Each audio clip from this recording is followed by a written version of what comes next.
Hello hello ഞാൻ ഉഷസ് വീഡിയോയിലേക്ക് എല്ലാ കൂട്ടുകാർക്കും ഒരിക്കൽ കൂടി സ്വാഗതം. ഇന്നത്തെ വീഡിയോ മണി പ്ലാന്റിനെ പറ്റിയിട്ടാണ്. പോത്തോസ് എന്നും ഇതിനെ പറയാറുണ്ട്.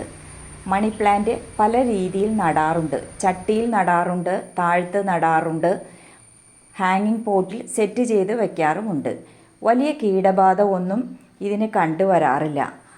അതുപോലെ തന്നെ കൂടുതൽ കെയർ ചെയ്തില്ലെങ്കിലും അത്യാവശ്യം കുഴപ്പമൊന്നും ഇല്ലാത്ത രീതിയിൽ ഇത് നന്നായി വളരുന്ന ഒരു പ്ലാന്റാണിത്. അതുകൊണ്ടാണ് എല്ലാവർക്കും ഒരുവിധം ഇഷ്ടമുള്ള പ്ലാന്റായിട്ട് മാറുന്നത്. മണി പ്ലാന്റിൻ്റെ ഇലകൾ വലുതാവാൻ നല്ലൊരു PVC പൈപ്പിൽ കയറ് കൊടുക്കുവാണെങ്കിൽ നന്നായി പടർന്നു കയറി വലിയ ഇലകൾ കണ്ടുവരാറുണ്ട്. പോട്ടിങ്സായിട്ട് സാധാരണ കൊടുക്കാറുള്ളത് മണ്ണ്, മണൽ, ചാണകപ്പൊടി ഇവ ചേർത്ത് ഒരു പോട്ടിൽ വച്ചാൽ മതിയാവും. ഇത് നന്നായി വളരുവാനായിട്ട് മുട്ടത്തോട് പൊടിച്ച് 2 ആഴ്ച കൂടുമ്പോൾ ഇട്ട് കൊടുത്താൽ ഇലകൾ നന്നായി തിക്കായിട്ട് വരുന്നത് കണ്ടുവരാറുണ്ട്.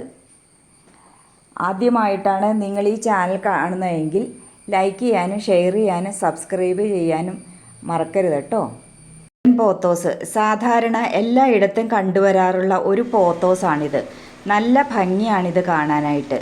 വലിയ മരങ്ങളിൽ ചുറ്റിപ്പടർന്ന് കിടക്കുന്നത് കാണുന്നത് നല്ല രസമാണ് കാണാനായിട്ട്. വലിയ ഇലകളൊക്കെ ആയി വരുന്നത് ഇത് കണ്ടുവരാറുണ്ട്. ഡാർക്ക് ഗ്രീനും ഇടയ്ക്ക് യെല്ലോയും കൂടി കലർന്ന വലിയ പരന്ന ഇലകളാണ് ഇതിനുള്ളത്. ഇത് നിയോൺ പോത്തോസ്. ഇലകൾക്ക് മഞ്ഞ കലർന്ന ഒരു പച്ച നിറമാണ് ഉള്ളത്. ഇത് ഹാങ്ങിങ് പോട്ടിൽ സെറ്റ് ചെയ്താൽ കൂടുതൽ ഭംഗിയായിരിക്കും. ഇതിൻ്റെ തണ്ട് നീണ്ടു വരുന്നത് കൊണ്ട് താഴെ ഒരു പോട്ടിൽ PVC പൈപ്പിൽ വയ്ക്കുന്നതാണ് കൂടുതൽ ഭംഗി. നല്ല തിക്കായിട്ട് എളുപ്പത്തിൽ ഇത് വളർന്നു വരും. ഓരോ നോഡിലും വേരുകൾ ഉണ്ടാവാറുണ്ട്. ഇവ കട്ട് ചെയ്ത് വേറെ തൈകൾ ഉണ്ടാക്കാൻ സാധിക്കും. ഇത് എൻജോയ് പോത്തോസ്. പച്ചയും വെള്ളയും മിക്സ് ചെയ്ത് ചെറിയ ചെറിയ ഇലകളാണ് ഇതിനുള്ളത്. ഇതിൻ്റെ നോഡുകൾ തമ്മിൽ വലിയ അകലം ഇല്ല. ഓരോ നോഡുകളിൽ നിന്നും വേരുകൾ കാണുന്നു. ഇത് marble pothos. Green, yellowish, white ഇലകൾ ഉള്ളതാണിത്. നന്നായി വിടർന്ന കൂർത്ത അറ്റമുള്ളതാണ്. അനുസരിച്ച് ഇതിന് വലിയ ഇലകളുണ്ടാവും. ഇത് Manjula pothos. Dark green white combo ആണ് ഇതിൻ്റെ ഇലകൾക്ക്. ഇതിൻ്റെ ഇലകൾ ഉള്ളിലേക്ക് ചുരുണ്ട് കാണുന്നു. ഈ പോത്തോസ് കോമൺ ആയി കാണുന്ന ഒരു പ്ലാന്റ് അല്ല.